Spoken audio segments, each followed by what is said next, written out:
அலாவுதீன் கில்ஜி 1696 முதல் 1316 வரை. அலாவுதீனும் பிரபுக்களும் அலாவுதீன் எதிரிகளை ஒழித்து தில்லியில் தமது இடத்தை பலப்படுத்திக் கொள்வதில் முதலாண்டு முழுவதும் கழித்தார். விரைவிலேயே அவர் பிரபுக்கள் மீது ஒரு உறுதியான பிடியை வைத்துக் கொள்வதில் தமது கவனத்தை செலுத்தினார். உயர் அதிகாரிகள் பலரையும் பணி நீக்கம் செய்தார். குறிப்பாக ஜலாலுதீனுக்கு எதிராக தங்களின் விசுவாசத்தை மாற்றிக்கொண்டு சந்தர்ப்பத்திற்கேற்ப தம்மிடம் இணைந்த பிரபுக்களிடத்தில் அவர் மிக கடுமையாக நடந்து கொண்டார்.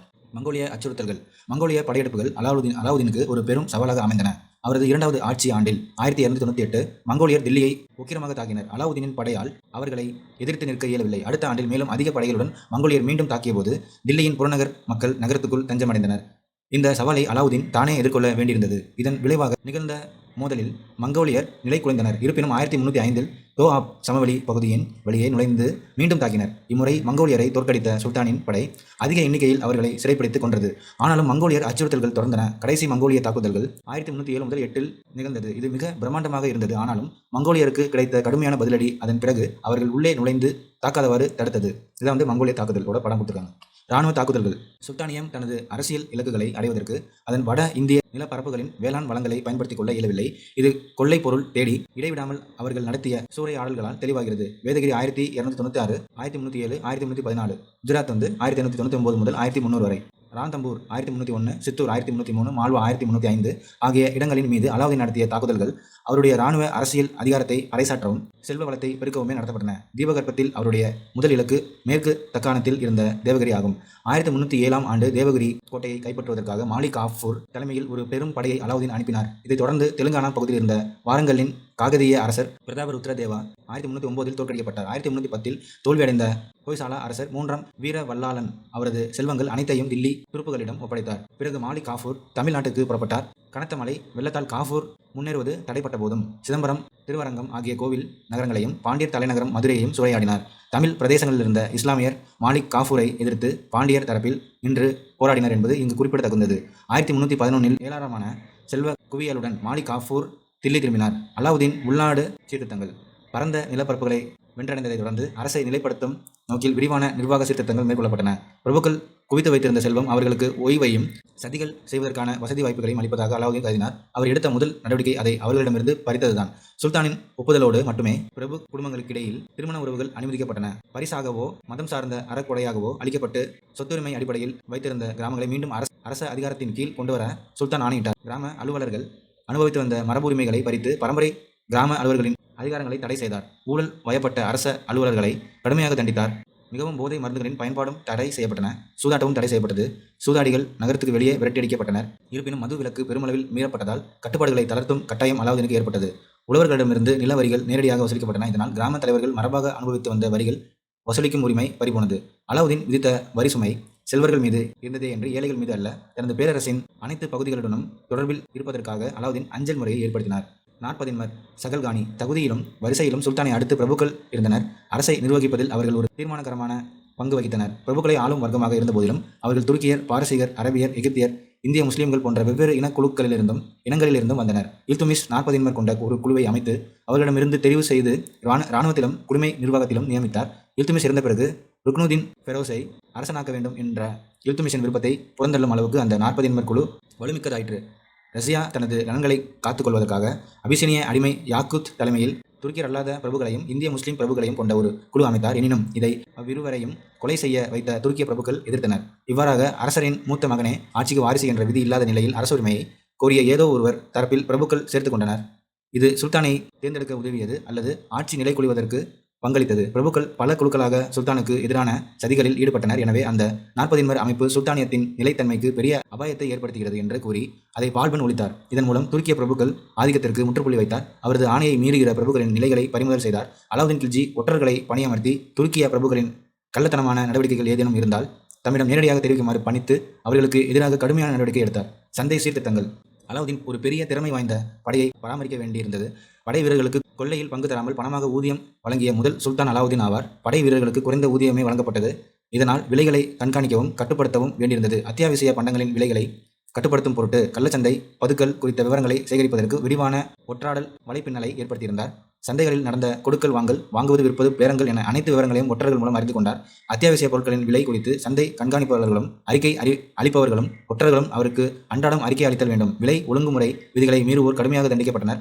ஏதேனும் எடை குறைவு கண்டுபிடிக்கப்பட்டால் விற்பவரின் உடலிலிருந்து அதற்கு சமமான எடையிலுள்ள சதை வெட்டி அவரது கண் முன்னேயே வீசப்பட்டது. அலாவுதீன் வாரிசுகள். அலாவுதீன் தனது மூத்த மகன் கிசர் கானை தமது வாரிசாக நியமித்தார். இருப்பினும் அந்நேரத்தில் அலாவுதீனின் நம்பிக்கைக்குரியவராக மாலிக் காஃபூர் இருந்தார். எனவே மாலிக் காஃபூர் தாமே அரசாங்க அதிகாரத்தை எடுத்துக்கொண்டார். ஆனால் ஆட்சிக்கு வந்த வெறும் 35 நாள்களில் பிரபுக்களால் அவர் கொல்லப்பட்டார். இதன் பிறகு வரிசையாக கொலைகள் நடந்தப்பட்டன. இதன் காரணமாக மங்கோலியருக்கு எதிராக பல படையெடுப்புகளில் பங்கேற்ற திறமைசாலியான காசி மாலிக் 1320 கியாசுதீன் துக்ளக்காக ஆட்சியில் அமர்ந்தார். பதவியிருந்த கில்ஜி ஆட்சியாளர் குஸ்ரவை கொன்றதன் மூலம் கில்ஜி வம்சத்திலிருந்து எவரும் அரசுரிமை கோருவதை தடுத்தார். இவ்வாறாக 1414 வரையிலும் நீடித்த துக்ளக் வம்சத்தின் ஆட்சி தொடங்கியது. இதான் அலாவுதீன் கல்லறை எங்கே இருக்குன்னா புதுடெல்லியில் இருக்குது. அடுத்து துக்ளக் வம்சம். கியாசுதீன் துக்ளக் 1320 முதல் 1325 வரை. கியாசுதீன் துக்ளக் பிரபுக்கள் வகுப்பினருடன் சமரச கொள்கையை பின்பற்றினார். அவரது 5வது ஆட்சி ஆண்டில் 1325 கியாசுதீன் இறந்தார். 3 நாட்கள் கழித்து ஜானாகான் என்ற இயற்பெயர் கொண்ட அவரது மகன் ஆட்சி கட்டில் ஏறியதோடு முகமது பின் துக்ளக் எனும் பட்டத்தை சூட்டிக் கொண்டார். முகமது பின் துக்ளக் 1325 முதல் 1351 வரை.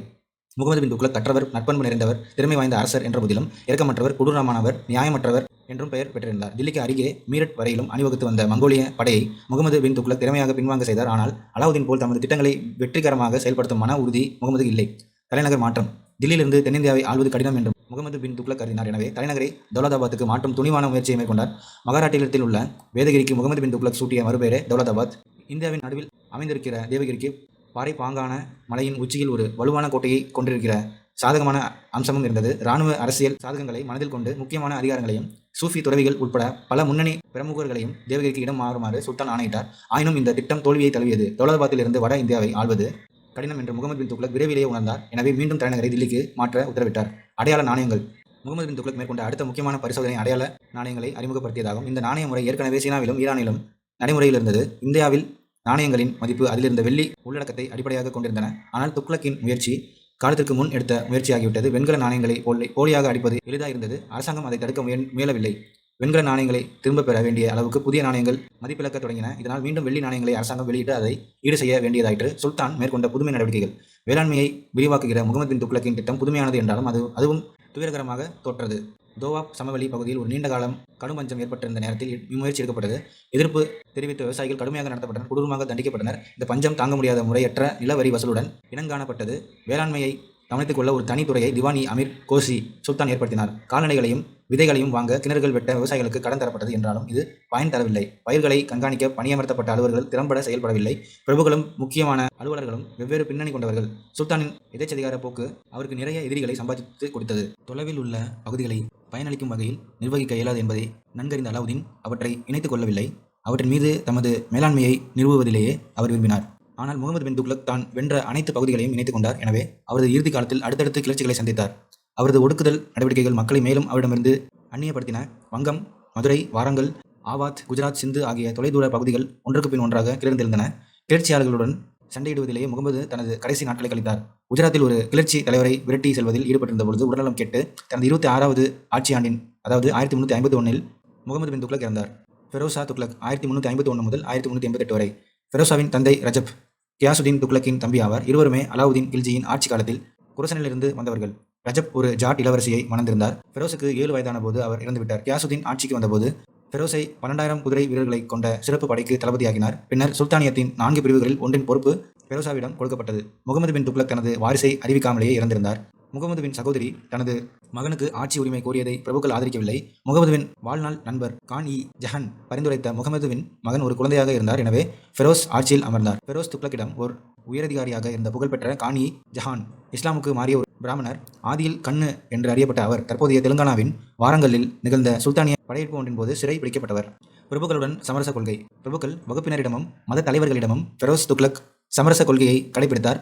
அலாவுதீன் ஆட்சியில் பறிக்கப்பட்ட சொத்துக்கள் மீண்டும் அவர்களிடமே ஒப்படைக்கப்பட்டன. அலாவுதீன் ஆதரிக்காத ஒரு நடைமுறையான அலுவலர்களை பரம்பரையாக பணியமர்த்துகிற முறையை ஃபெரோஸ் மீண்டும் அறிமுகப்படுத்தினார். அரசாங்க அலுவலர்களின் ஊதியத்தை அதிகப்படுத்தினார். வருவாய் நிர்வாகத்தை ஒழுங்கு செய்கிற போது பல வரிகளை குறைத்தார். அதே நேரத்தில் அரசு நிதி வீணாக செலவழிக்கப்படவில்லை என்பதையும் உறுதி செய்து கொண்டார். அவருக்கு முன்னர் ஆட்சியில் இருந்தவர் செயல்படுத்திய பல்வேறு சித்திரவதை முறைகளை ஒழித்தார். அடிமைகள் குறித்து ஃபெரோஸுக்கு ஒரு மெய்யான அக்கறை இருந்தது.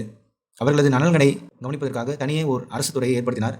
1,80,000 அடிமைகளின் நல்வாழ்க்கையில் அடிமைகள் நலத்துறை அக்கறை செலுத்தியது. கைவினைத் தொழில்களில் பயிற்சி அளிக்கப்பட்டு அரசாங்கத்தின் தொழில் கூடங்களில் அவர்கள் பணியமர்த்தப்பட்டனர். போர்கள் வேண்டாம் என்ற ஃபெரோஸாவின் கொள்கை.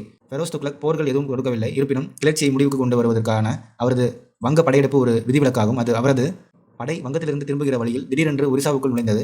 திரை செலுத்த ஒப்புக்கொள்ளும் வாக்குறுதியை அப்பகுதி அரசரிடமிருந்து பெறுவதற்கு இது உதவியது. அவரது காலத்தில் 2 மங்கோலிய தாக்குதல்களே நிகழ்ந்தன. அவை இரண்டுமே வெற்றிகரமாக முறியடிக்கப்பட்டன. அவரது காலத்திய ஒரே பெரிய இராணுவ படையெடுப்பு சிந்துவின் மீது தொடுக்கப்பட்டதாகும். 1362 எதிரிகளை வழியிலேயே நிலைக்குலைய வைத்த ஃபெரோஸ் வெற்றி பெற்றார். எனினும் அவரது எதிரிகளும் அப்போது ஏற்பட்ட ஒரு பஞ்சமும் சுல்தானுக்கும் அவரது படைக்கும் ஒரு கடுமையான சோதனையை ஏற்படுத்தின. இருப்பினும் ஃபெரோஸாவின் இராணுவம் சமாளித்து சிந்துவை அடைந்தது. சிந்துவின் அரசர் சுல்தானிடம் சரணடையவும் திரை செலுத்தவும் இணங்கினர். மத கொள்கை. வைதிக இஸ்லாமை ஃபெரோஸ் ஆதரித்தார். மத தலைவர்களை மன நிறைவுற செய்வதற்காக தமது அரசை இஸ்லாமிய அரசாக அறிவித்தார். மத விரோதிகள் கொடுமை செய்யப்பட்டனர். மேலும் இஸ்லாமிய விரோத நடைமுறைகள் என கருதப்பட்டவை தடை செய்யப்பட்டன. இஸ்லாமியர் அல்லாதவருக்கு ஜெசியா எனும் வரியை விதித்தார். பிராமணர்களும் அதை செலுத்துமாறு கட்டாயப்படுத்தப்பட்டனர். இருப்பினும் புதிய இந்து கோவில்கள் கட்டுவதை ஃபெரோஸ் தடை செய்யவில்லை. அவரது பண்பாட்டு ஆர்வம் மதம், மருத்துவம், இசை தொடர்பான பல சமஸ்கிருத நூல்களை மொழிபெயர்ப்பதற்கு வித்திட்டது. பல்வகை பண்புகள் நிறைந்த ஓர் அறிஞரான ஃபெரோஸ் இஸ்லாமியர் அல்லாதார் உட்பட கற்றறிந்தவர்களை மனத்தடையின்றி ஆதரித்தார். இசையில் விருப்பம் கொண்டிருந்தார். பல கல்வி நிறுவனங்களையும் மசூதிகளையும் அரண்மனைகளையும் கோட்டைகளையும் நிறுவினார். ஜெசியா என்பது இஸ்லாமிய அரசுகளால் அவர்களின் நிலத்தில் வாழும் இஸ்லாமியர் அல்லாத குடிமக்களின் தலைக்கு இவ்வளவு என விதித்து வசூலிக்கப்பட்ட ஒரு வரியாகும். இதன் மூலம் அவர்கள் உரிமைகள் உறுதி செய்யப்பட்டன. இந்தியாவில் முதல் முறையாக இஸ்லாமியர் அல்லாதார் மீது ஜெசியா விதித்தவர் குத்புதீன் ஐபக். முதலாய அரசர் அக்பர் 16ஆம் நூற்றாண்டில் ஜெசியாவை ஒழித்தார் என்றாலும் 17ஆம் நூற்றாண்டில் அவுரங்கசீப் அவ்வரியை மீண்டும் அறிமுகப்படுத்தினார். பொதுப்பணிகள். பல பாசன திட்டங்களை ஃபெரோஸ் மேற்கொண்டார். சட்லஸ் நதியிலிருந்து ஹன்சிக்கு வெட்டிய கால்வாயும் யமுனையில் வெட்டிய மற்றொரு கால்வாயும் அவரது வலுவான பொதுப்பணி வளர்ச்சி கொள்கையை சுட்டுகின்றன. தனது மகன் ஃபதே கானையும் பேரன் கியாசுதீனையும் தில்லி சுல்தானியத்தின் இணை ஆட்சியாளராக ஆக்கிய பிறகு 1388 ஃபெரோஸ் இறந்தார். பிரபுக்கள் வகுப்பினருக்கு அனுமதிக்கப்பட்டிருந்த பரம்பரை உரிமை இராணுவத்திலும் செயல்படுத்தப்பட்டது. இது டில்லி சுல்தானியத்தை வலுவிழக்க செய்தது. அதிகாரத்தை மீண்டும் பெற்ற பிரபுக்களின் அரசியல் தலையீடுகள் அரசு நிலைக்குலையும் அளவுக்கு இட்டுச் சென்றது. ஃபெரோஸ் துக்ளக் இறந்த 6 ஆண்டுகளுக்குள் அவரை தொடர்ந்து 4 ஆட்சி புரிந்தனர். தைமூரின் படையெடுப்பு. கடைசி துக்ளக் அரசர் நசுருதீன் முகமது ஷா 1394 முதல் 1412 வரை இவரது ஆட்சியின் போதுதான் மத்திய ஆசியாவிலிருந்து தைமூரின் படையெடுப்பு நிகழ்ந்தது. தைமூர் 12ஆம் நூற்றாண்டை சேர்ந்த மாபெரும் மங்கோலிய அரசர் செங்கிஸ்கானுடன் ரத்த உறவு இருப்பதாக கூறத்தக்க துருக்கியர். உள்ளபடியே எந்த எதிர்ப்புமின்றி தைமூர் தில்லியை சூறையாடினார். தைமூர் வந்து சேர்ந்த செய்தியை கேட்ட சுல்தான் நசுருதீன் தில்லியை விட்டு தப்பி ஓடிவிட்டார்.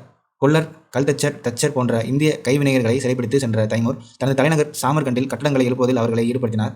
நசுருதீன் 1412 வரையிலும் சமாளித்து ஆட்சி செய்ய முடிந்தது. பிறகு வீழ்ந்து கொண்டிருந்த பேரரசை சையது லோடி வம்சங்கள் 1526 வரையிலும் தில்லியிலிருந்து ஆண்டனர். சையது வம்சம் 1414 முதல் 1451 வரை. பஞ்சாப் போர் அணிவகுப்புகளில் தன் நலன்களை மேற்பார்வை பார்ப்பதற்கு கீசர் கானை தனது துணையாக நியமித்தார் தைமூர். கீசர் கான் 1414 முதல் 1421 தானே சென்ற தில்லியை கைப்பற்றி சையது வம்ச ஆட்சியை நிறுவினார். கிசர் கான் நிறுவிய சையது வம்சத்தில் 1451 வரையிலும் 4 சுல்தான்கள் ஆண்டனர். உட்பட்ட சையது சுல்தான்கள் தைமூரின் மகனுக்கு திரை செலுத்தி ஆட்சி புரிந்தனர். அவர்களில் ஆட்சியை யாஹியா பின் அஹ்மத் சிரிந்தி இயற்றிய தாரிக் முபாரக் சாஹி குறிப்பிடுகிறது. அவர்களது ஆட்சியின் இறுதியில் பேரரசு தில்லி நகரத்துக்குள் சுருங்கிவிட்டது.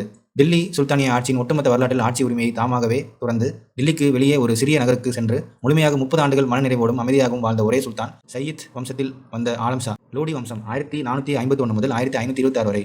லோடி வம்ச ஆட்சியை நிறுவியவர் பஹ்லுல் லோடி ஆவார். இவரது ஆட்சியின் போது வங்கத்தில் ஆட்சி புரிந்த ஷார்கி அரசு கைப்பற்றப்பட்டது.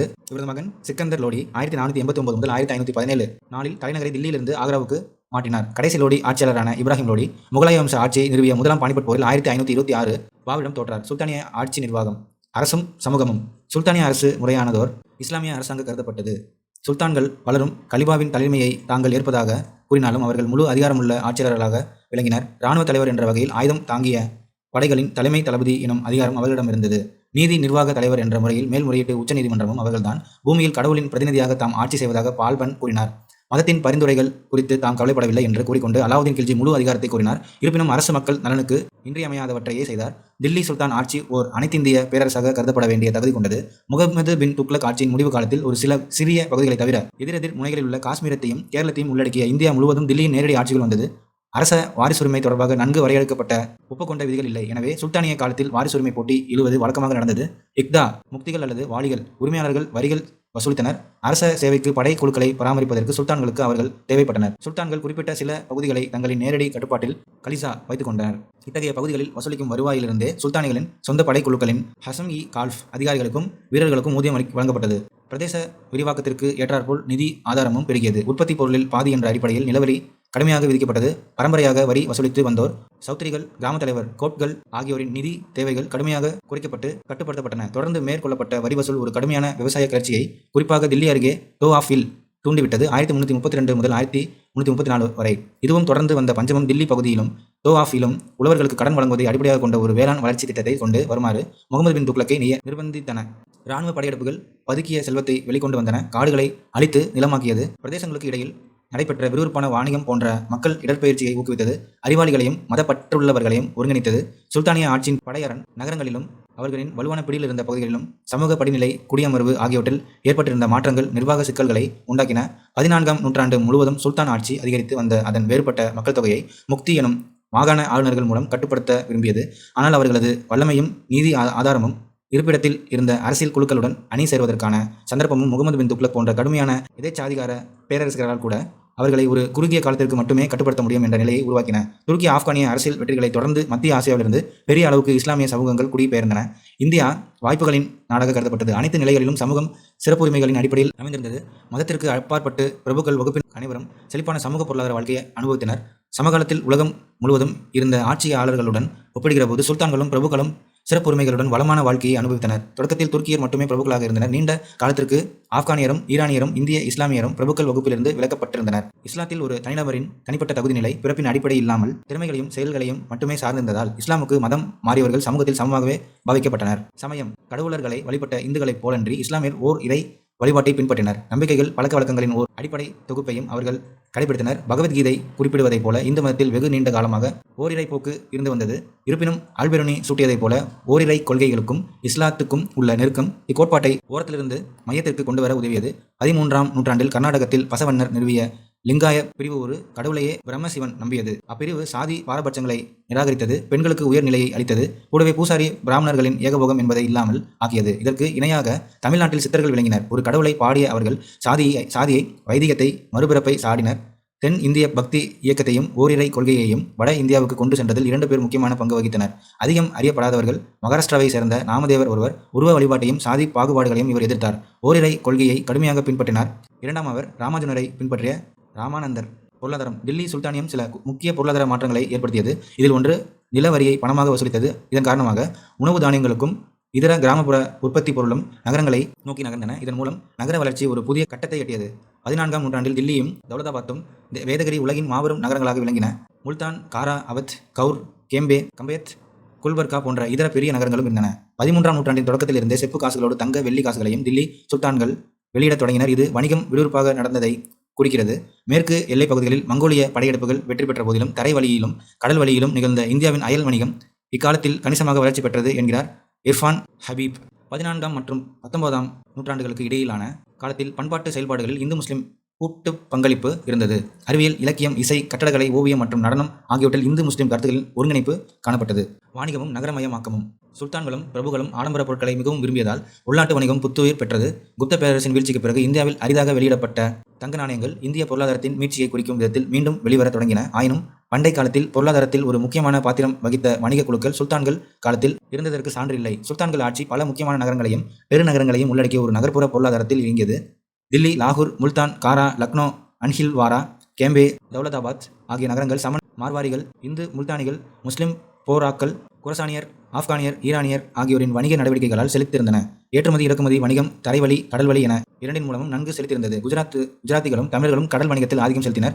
அதே நேரத்தில் இந்து முல்தானிகளும் முஸ்லிம் குரசானியரும் ஆப்கானியரும் ஈரானியரும் மத்திய ஆசியாவுடன் தரைவழி வணிகத்தில் ஆதிக்கம் செலுத்தினர். தொழில்துறை வல்லமை சீனர் கண்டுபிடித்து அரபியர் கற்றுக்கொண்ட காகிதம் தயாரிக்கும் தொழில்நுட்பம் தில்லி சுல்தானியர் காலத்தில் இந்தியாவில் அறிமுகமானது. சீனர் கண்டுபிடித்த நூற்பு சக்கரம் 14ஆம் நூற்றாண்டில் ஈரான் வழியே இந்தியாவுக்கு வந்தது. இது நூற்பவர்களின் உற்பத்தி திறனை 6 மடங்கு அதிகரிக்க உதவியது. நூல் உற்பத்தியை மாபெரும் அளவுக்கு பெருக்கியது. அதைத் தொடர்ந்து தறிகளில் மிதிப்பொறிகள் அறிமுகம் செய்யப்பட்டன. நூல் உற்பத்தி பெருகியது போலவே நெசவு வேலையை விரைவுபடுத்த இது உதவியது. 15ஆம் நூற்றாண்டில் வங்கத்தில் பட்டுப்புழு வளர்ப்பு மையங்கள் நிறுவப்பட்டன. அதிகமாக செங்கல் கலவை பயன்படுத்தி நிலவரை தொழில்நுட்பத்தோடு கூடிய கட்டட நடவடிக்கைகள் ஒரு புதிய உச்சத்தை எட்டின. கல்வி இஸ்லாமிய உலக கல்வி மரபுகள் அறிமுகமாயின. அடிப்படையாக இருந்தது மக்தப். இங்கே ஒரு பள்ளி ஆசிரியர் குழந்தைகளுக்கு படிக்கவும் எழுதவும் கற்றுத்தந்தார். மேலும் உயர்நிலையில் பல்வேறு பாடங்களில் உள்ள முக்கியமான பிரதிகளை கற்க அறிஞர்களிடத்தில் தனி மாணவர்கள் படித்தனர். உயர் கல்வியின் மேலும் ஒழுங்குபடுத்தப்பட்ட வடிவம் மதராசா, நேர்பொருள் கற்றுக்கொள்கிற இடம். 11ஆம் நூற்றாண்டில் மத்திய ஆசியாவிலும் ஈரானிலும் இது பரவலாக நிறுவப்பட்டது. மேலும் அங்கிருந்து இதர இஸ்லாமிய நாடுகளுக்கு பரவியது. வழக்கமாக மதராசாவுக்கு ஒரு கட்டடம் இருந்தது. தனி ஆசிரியர்கள் கல்வி கற்பித்தனர். அங்கே மாணவர்கள் தங்கி இருக்கவும் நூலகத்துக்கும் தொழுகைக்கும் என சில அறைகள் ஒதுக்கப்பட்டிருந்தன. ஃபெரோஸ் துக்ளக் தில்லியில் ஒரு பெரிய மதரசாவை கட்டினார். அந்த அற்புதமான கட்டடம் இன்றும் இருக்கிறது. முதன்மையாக அங்கே குர்ஆன் உரை, இறைத்தூதரின் வாக்குகள், இஸ்லாமிய சட்டங்கள், ஃபிக் கற்பிக்கப்பட்டன என்று பழனியின் விவரணையிலிருந்து தெரிகிறது. சிக்கந்தர் லோடி 1489 முதல் 1517 தமது ஆட்சிக்குட்பட்ட பகுதிகள் முழுவதும் பல்வேறு நகரங்களில் மக்தப்களிலும் மதராசாக்களிலும் ஆசிரியர்களை நியமித்தனர். அவர்களுக்கு நிலமும் மானியமும் ஒதுக்கினர் என்பது திட்டவட்டமாக தெரிகிறது. வரலாற்றியல் அரபு பாரசீக கல்வி அறிவுடன் மதம் சாரா அறிவியல்களும் இந்தியாவுக்கு வந்தன. கூடுதலாக வந்த இன்னொரு குறிப்பிடத்தக்க விடயம் முறையான வரலாறு எழுதுதலாகும். அரபியரின் சிந்து படையெடுப்பு குறித்து எழுதப்பட்ட நூல் சச்நாமா 9ஆம் நூற்றாண்டை சேர்ந்த ஒரு அரபிய மூல நூலின் 13ஆம் நூற்றாண்டு பாரசீக மொழிபெயர்ப்பு. தில்லியில் சுமார் 1260 எழுதப்பட்ட மின்ஹஜ் சிராஜின் தபகத் இ நசிரியை போன்று பிற்கால வரலாறு எழுத்துதலின் ஒத்திசைவும் தர்க்க ஒழுங்கும் இல்லாமல் இருக்கிற போதிலும் அது வரலாற்று ஆராய்ச்சியில் முன்னேற்றத்தை காட்டுவதாக உள்ளது. சூஃபிசியம் 13-14ஆம் நூற்றாண்டுகளில் சூஃபிசுகள் மத்தியில் செல்வாக்குமிக்க இரு பிரிவுகள் தோன்றின. முல்தானை மையமாக கொண்ட சுஸ்ரவாதி தில்லியிலும் பிற இடங்களிலும் கோலோச்சிய சிஸ்டி ஆகியன. மிகப்பெரிய பிரபலமான சிஸ்டி துறவி ஷேக் நிசாமுதீன் தமது உரையாடல்களில் 1307 முதல் 1322 இறை நம்பிக்கைக்கு முற்பட்ட கட்டத்தில் இருந்த சூஃபிசியம் பற்றி செம்மையான ஒரு விளக்கமளித்தார். ஜலாலுதீன் ரூமி 1207 முதல் 1273, அப்துர் ரஹ்மான் ஜமி 1414 முதல் 1492 ஆகியோரின் பாரசீக கவிதைகள் வழியாகவும், பிறகு இந்தியாவில் அஷ்ரஃப் ஜஹாங்கீர் சிம்னனி 15ஆம் நூற்றாண்டின் முற்பகுதியில் மேற்கொண்ட முயற்சிகள் வழியாக 1240 இறந்த இப்ன் அல் அரபியின் கருத்துக்கள் செல்வாக்கு பெறத் தொடங்கிய போது சூஃபிசியம் இறை நம்பிக்கை கொண்டதாக மாறியது. குறிப்பாக ஏற்கப்பட்ட இறை நம்பிக்கை இந்திய இஸ்லாமிய சிந்தனையில் ஆதிக்கம் செலுத்த தொடங்கிய அதே காலத்தில் ஆதிசங்கரின் இறை நம்பிக்கை கோட்பாடு வைதிக சிந்தனைக்குள் கூடுதல் செல்வாக்கை பெற்று கொண்டிருந்தது. கலிபா முகமது நபியின் வாரிசாக கருதப்படும் கலிபாக்கள் ஒட்டுமொத்த இஸ்லாமிய உலகத்தின் குடிமை மதம் தொடர்பான விவகாரங்களின் மீது அதிகாரம் செலுத்தி வந்தனர். 1658 பாக்தாத் நகரை மங்கோலியர் கைப்பற்றும் வரை கலிஃபா நகரை ஆட்சி செய்தார். பின்னர் எகிப்தில் 1516 முதல் 17ஆம் ஆண்டுகளில் ஆட்டோமானியர் வெற்றி பெறும் வரை ஆட்சி செய்தார். இதன் பின்னர் ஆட்டோமானிய சுல்தான்களே இப்பதவியை வகித்து வந்தனர். ஆட்டோமானிய பேரரசு நீக்கப்பட்டு 1920 முஸ்தபா கமால் அத்தாதுர்கின் தலைமையில் துருக்கிய குடியரசு உருவான போது இக்கலிபா பதவி ஒழிக்கப்பட்டது. சாதியும் பெண்களும் இந்திய நிலப்பிரபுத்துவத்திலிருந்து சுவீகரித்து கொண்ட சமூக நிறுவனங்கள் பலவற்றை சுல்தான்கள் மாற்றி அமைக்கவில்லை. அடிமை முறை ஏற்கனவே இந்தியாவில் நிலவியது. இருப்பினும் 13-14ஆம் நூற்றாண்டுகளில் அடிமைகளின் எண்ணிக்கை கணிசமாக அதிகரித்தது. போர், வரி செலுத்த தவறுதல் ஆகிய இரு நேர்வுகளாலும் மக்கள் அடிமைப்படுத்தப்பட்டனர். வீட்டு வேலை செய்வதிலும் கூடவே கைத்தொழிலிலும் அடிமைகள் ஈடுபடுத்தப்பட்டனர். கிராம சமுதாயமும் சாதி அமைப்பும் மாற்றமின்றி நீடித்தன. பாலின சமத்துவமின்மை தடையின்றி நடைமுறையில் நீடித்தது. மத்திய கால இந்திய பெண்களிடம் கல்வியின்மை பரவலாக காணப்பட்டது. மேலும் சில இந்து சாதிகளில் உயர்குடி பெண்கள் கல்வியறிவு பெறுவது அவமானத்திற்கு உரியதாகவும் கருதப்பட்டது. மேல்தட்டு இஸ்லாமிய சமுதாயத்தில் பெண்கள் பர்தா அணிவது கடைபிடிக்க வேண்டியிருந்தது. மேலும் அவர்களின் குடும்ப உறுப்பினர் தவிர வேறெந்த ஆண்களோடும் எவ்வித தொடர்புமின்றி லெசனாவில் பெண்கள் வசிப்பிடத்தில் ஒதுக்கி வைக்கப்பட்டிருந்தனர். செல்வ பெண்கள் மூடு பல்லக்கில் பயணம் செய்தனர். பர்தா அணிந்திருந்த போதிலும் சில விஷயங்களில் இஸ்லாமிய பெண்களுக்கு பெரும்பாலான இந்து பெண்களை காட்டிலும் ஒப்பிட்ட அளவில் சமூகத்தில் உயர்ந்த தகுதியும் அதிக சுதந்திரம் இருந்தன. அவர்கள் தங்களின் பெற்றோரிடமிருந்து சொத்துரிமை பெறவும் மன விலக்கு பெறவும் உரிமை இருந்தது. இந்த உரிமைகள் இந்து பெண்களுக்கு இல்லை. ராஜபுத்திரர்களிடையே இருந்ததை போல் பல இந்து சமுதாயங்களில் பெண் குழந்தை பிறப்பது ஒரு கெடு வாய்ப்பாக கருதப்பட்டது. இஸ்லாமிய மரபில் விதவைகள் உடன்கட்டை ஏறும் சதி வழக்கம் அறியப்பட்டிருக்கவில்லை. பெண்கள் படிக்கவும் எழுதவும் கற்பதை இஸ்லாம் தடை செய்யவில்லை. அதே நேரத்தில் அது பலதார மனத்திற்கு ஏற்படுத்தது. கலப்பு பண்பாட்டின் பரிணாமம் இந்தியருடனான துருக்கியரின் பரஸ்பரத் தொடர்பு கட்டடக்கலையிலும் நுண்கலையிலும் இலக்கியத்திலும் அதன் தாக்கத்தை ஏற்படுத்தியது. சுல்தான் ஃபெரோஸ் துக்ளக் 1,80,000 அடிமைகள் வைத்திருந்ததாக புகழ்பெற்றவர். இதில் 12,000 பேர் கைவினைஞர்களாக பணிபுரிந்தனர். அவரது முதன்மை அமைச்சர் கான் ஜஹன் மக்பூல் 2000க்கும் அதிகமான பெண் அடிமைகளை வைத்திருந்தார். கட்டடக்கலை வளைவு, கவிஞை, நிலவரைகள், சுண்ணாம்பு கலவை பயன்பாடு, சாராசெனிய அம்சங்கள் ஆகியவை இந்தியாவில் அறிமுகமாயின. பளிங்குக்கல், சிகப்பு, சாம்பல், மஞ்சள் நிற மணற்கல் பயன்பாடு கட்டடங்களுக்கு பேரழகு ஊட்டின. சுல்தான்கள் ஏற்கனவே இருந்த கட்டடங்களை தம் தேவைகளுக்கு ஏற்ப மாற்றிக்கொண்டனர். இதற்கு தில்லியில் குதுப் மினாருக்கு பக்கத்தில் அமைந்துள்ள குத்புதீன் ஐபக்கின் குவாத் உல் இஸ்லாம் மசூதியும் அஜ்மீரில் உள்ள அத்வை தின் கஜோப்ராவும் சிறப்பான எடுத்துக்காட்டுகள். ஒரு சமண மடாலயத்தின் மீது கட்டப்பட்ட ஒரு இந்து கோவில் குவாத் உல் இஸ்லாம் மசூதியாக மாற்றி அமைக்கப்பட்டது. ஒரு மசூதியாக மாற்றப்படுவதற்கு முன்பு அத்ஹைதீன் கஜோப்ரா ஒரு சமண மடலாயமாக இருந்திருக்கிறது. இல்துமிஸ் கட்டி முடித்தபோது 72.5 மீட்டர் உயரம் இருந்த குதுப்பினார் ஃபெரோசா துக்ளக் மேற்கொண்ட பழுது நீக்கும் பணிகளால் 74 மீட்டர்களாக உயர்ந்தது. 379 படிகள் கொண்ட மினார் அதன் உயரத்துக்காகவும் மாடிகளை அடையாளப்படுத்துகிற துருத்தி நிற்கிற உப்பரிகைகளுக்காகவும் படிப்படியான கோபுர சரிவுகளுக்காகவும் கோபுரத்தை சுற்றியுள்ள சரிவான விளிம்பு அலங்கரிப்புகள் ஒரு வளைவு தோற்றத்தை தருவதற்காகவும் சிறப்புடையது. மேற்காசியிலிருந்து கைவினைஞர்கள் வந்து சேர்ந்ததும் வளைவுகளும் கவிஞைகளும் துல்லியமும் முழுமையும் அடைந்தன. படிப்படியாக உள்ளூர் கைவினைஞர்களும் இதில் பயிற்சி பெற்றனர். முதல் மெய்யான வளைவால் அலங்கரிக்கப்பட்டது பால்பனின் கல்லறை.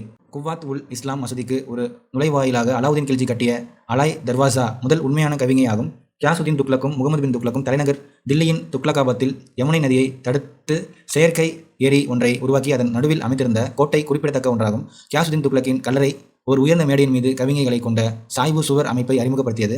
ஃபெரோஸ் துக்ளக்கின் கட்டடங்கள், குறிப்பாக அவரது உல்லாச விடுதியான ஹவுஸ் காஸ், இந்திய சாராசனிய அம்சங்களை ஒன்றுவிட்டு ஒன்றான அடுக்குகளில் இணைத்திருப்பது ஓர் ஒருங்கிணைப்பு உணர்வை காட்டுகிறது. சிற்பமும் ஓவியமும் கட்டடங்களை விலங்கு மற்றும் மனித சித்திரங்கள் கொண்டு அலங்கரிப்பது இஸ்லாமிய விரோதம் என்று மரபான இஸ்லாமிய இறையியல் கருதியது. எனவே இஸ்லாத்துக்கு முந்தைய கட்டடங்களில் காணப்பட்ட நன்கு செதுக்கப்பட்ட உயிரோட்டம் கொண்ட உருவங்களுக்கு பதிலாக பூ மற்றும் இதர வேலைப்பாடுகள் செய்யப்பட்டன. தனிச்சிறப்பான கையெழுத்து பாணியில் பொறிக்கப்பட்ட குர்ஆன் வாசகங்களை கொண்டு கட்டடங்களை அழகுபடுத்தும் கலையான அரபிய சித்திர எழுத்து வேலை கட்டிடங்களுக்கு எழிலூட்டியது. இசையும் நடனமும். இசை என்பது கூட்டணைவு போக்குகள் தெளிவாக வெளிப்படுகிற ஒரு துறையாகும். ரபாய், சாரங்கி போன்ற இசைக்கருவிகளை இஸ்லாமியர் கொண்டு வந்தனர். இந்திய இசை உலகில் உள்ள மற்ற அனைத்து இசைகளை விடவும் மேம்பட்டது என்று அமீர் குஸ்ரு வெளிப்படையாக அறிவித்தார். சூஃபிகளின் மனன பயிற்சி, இசையோடு சேர்ந்து காதல் கவிதைகளை பாடுதல் போன்றவை இசையை பரவலாக்க உதவியது. சூஃபி துறவி பிர்போதன் இக்காலத்தின் ஒரு மிக இசைஞராக கருதப்பட்டார். இசையின் வளர்ச்சிக்கு அரச ஆதரவும் இருந்தது. ஃபெரோஸ் துக்ளக் இசையில் காட்டிய ஆர்வம் ராக் தர்மன் என்ற ஒரு இந்திய சமஸ்கிருத இசை நூலை பாரசீக மொழிபெயர்த்ததன் மூலம் ஒத்திசைவுக்கு இட்டு சென்றது. நடனமும் அரசவையில் ஒரு உந்துதலை பெற்றது. இசைஞர் நுஸ்ரத் காட்டன், நடனக்காரர் மீர் அஃப்ரோஸ் ஜலாலுதீன் கில்ஜி அரசவையில் இருந்ததை ஜியாவுதீன் பரணி பட்டியலிடுகிறார். இலக்கியம். பாரசீக உரைநடையிலும் கவிதையிலும் ஒரு முக்கியமான நபராக விளங்குபவர் அமீர் குஸ்ரு. தமது 9 வானங்கள் நூலின் தம்மை ஓர் இந்தியன் என்று அழைத்துக் கொள்வதில் அவர் பெருமிதம் கொள்கிறார். இந்நூலில் அவர் இந்தியாவின் வானிலையை, அதன் மொழிகளை, குறிப்பாக சமஸ்கிருதத்தை, அதன் கலைகளை, அதன் இசையை, அதன் மக்களை, அதன் விலங்குகளையும் கூட போற்றுகிறார். இஸ்லாமிய சூஃபி துறவிகள் இலக்கியத்தில் ஆழ்ந்த தாக்கம் செலுத்தினர். சூஃபி துறவி நிசாமுதீன் அவுலியாவின் உரையாடல்களை கொண்ட ஃபவாய்துல் ஃபவத் என்ற ஒரு நூலை அமீர் ஹாசன் தொகுத்தார். ஜியாவுதீன் பரணி, சம்சுதீன் சிராஜ், ஹஃபீவ் அப்துல் மாலிக், இஸ்லாமி ஆகியோரின் எழுத்துக்களுடன் சேர்ந்து ஒரு வலுவான வரலாறு சிந்தனை போக்கு உதித்தது. பாரசீக உரைநடையின் ஆசானான ஜியாவுதீன் பரணி தோன்றினார். ஃபபுது உஸ் சலாதீன் என்ற தனது கவிதை தொகுப்பில் அப்துல் மாலிக் இஸ்லாமிய கஜனவிய காலம் தொடங்கி முகமது பின் துக்ளக் ஆட்சி வரையிலுமான இஸ்லாமியர் ஆட்சியின் வரலாற்றை பதிவு செய்தார். சமஸ்கிருத நூல்களை மொழிபெயர்த்ததன் மூலம் பாரசீக இலக்கியம் வளம் அடைந்தது. பாரசீக சொற்களுக்கு நிகரான ஹிந்தாவி சொற்களை கொண்ட அகராதிகள் தொகுக்கப்பட்டன. இவற்றுள் மிகவும் முக்கியமானவை ஃபக்ருதீன் கவ்வாஸ் இயற்றிய ஃபரங் இ கவாஸ், முகம்மத் சதியாபடி இயற்றிய மிஃப்தஜு உல் புவாஜாலா ஆகியனவாகும். கிளிநூல் எனும் துதிநமக என்பது ஜியா நக்சபி பாரசீக மொழியில் மொழிபெயர்த்த சமஸ்கிருத கதைகளின் தொகுப்பாகும். மகாபாரதமும் ராஜதரங்கினியும் கூட பாரசீக மொழியில் மொழியாக்கம் செய்யப்பட்டன. சமஸ்கிருத இலக்கியத்தின் முன்னேற்றத்தை தில்லி சுல்தானிய ஆட்சி தடுக்கவில்லை. உயர் அறிவுபூர்வ சிந்தனை மொழியாக சமஸ்கிருதம் தொடர்ந்தது. பேரரசின் வெவ்வேறு பகுதிகளில் நிறுவப்பட்டிருந்த சமஸ்கிருத பள்ளிகளும் கல்வி நிலையங்களும் தொடர்ந்து செறிந்தன. தில்லியில் உள்ள 1276ஆம் ஆண்டிற்குரிய செவ்வியல் சமஸ்கிருத கல்வெட்டு பாலம் பவோலி சுல்தான் பால்பனின் நல்லாட்சியின் விளைவாக விஷ்ணு பகவான் எந்த கவலைகளுமின்றி பார்க்கடலில் துயில்கிறார் என்கிறது. சமஸ்கிருத இலக்கியத்தில் அரபு பாரசீக மொழிகளின் தாக்கத்தை மொழிபெயர்ப்புகள் வழி உணரலாம். ஸ்ரீவரா கதா கவுடுக என்ற தமது நூலில் யூசப் ஜூலைகாவின் கதையை ஒரு சமஸ்கிருத காதல் பாடலாக சேர்த்திருக்கிறார். காஷ்மீர அரசர்களின் வரலாற்றான ஜைனவிலாஸ் நூலை இயற்றுவதற்கு பட்டவதார ஷானாமா எனும் ஃபிர்தௌசியின் நூலை ஒரு முன்மாதிரியாக எடுத்துக்கொண்டுள்ளார். பாடச்சுருக்கம். பொது ஆண்டு 712இல் சிந்து பிரதேசத்தின் மீது முகமது பின் காசிம் படையெடுப்பு. 11ஆம் நூற்றாண்டின் முதல் 30 ஆண்டுகள் கொள்ளையடிப்பதை நோக்கமாக கொண்ட கஜினி மாமுதுவின் தாக்குதல்களை கண்டது. 12ஆம் நூற்றாண்டில் முடிவில் நிகழ்ந்த முகமது கோரியின் படையெடுப்பு 1206இல் குத்புதீன் ஐபக்கின் கீழ் தில்லி சுல்தானிய ஆட்சி நிறுவப்படுவதற்கு இட்டு சென்றது. சுல்தான்களின் மேம்பட்ட இராணுவ யுத்திகளால் 13ஆம் நூற்றாண்டின் தொடக்கத்தில் ராஜபுத்திர அரசர்கள் தங்களின் மேலாதிக்கத்தை இழந்தனர். தில்லி சுல்தானியம் 5 வம்சாவளிகள் கொண்டது. இப்பாடத்தில் 3 முக்கிய சுல்தானிய வம்சங்களான அடிமை வம்சம், கில்ஜி வம்சம், துக்ளக் வம்சம் ஆகியனவற்றிற்கு கூடுதல் கவனம் அளிக்கப்பட்டுள்ளது.